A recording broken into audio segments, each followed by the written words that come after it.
Upper Wardha धरणग्रस्त कृती समितीचे कार्यकर्ते गुरुवारी तहसील कार्यालयावर आणि त्यानंतर आमदार कार्यालयावर शेकडोंच्या संख्येत धडकले होते। आंदोलक पोलिसांमध्ये बाचाबाची झाल्यानंतर पोलिसांनी बळाचा वापर केला। अप्पर वर्धा धरणग्रस्त कृती समितीचे गेल्या 9 महिन्यांपासून तहसील कार्यालय मोर्शी इथं प्रलंबित मागण्यांसाठी आंदोलन सुरू आहे।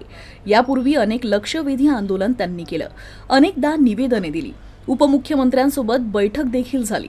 काही दिवसांपूर्वी प्रकल्पग्रस्त शेतकरी गोपाल दहिवडे यांनी उपोषण मंडपात गळफास घेऊन आपली जीवनयात्रा संपविली, तरी सुद्धा शासनानं मागण्यांची दखल न घेतल्यामुळे धरणग्रस्तांनी तहसील कार्यालय इथं निवेदन देऊन न्याय देण्याची मागणी केली।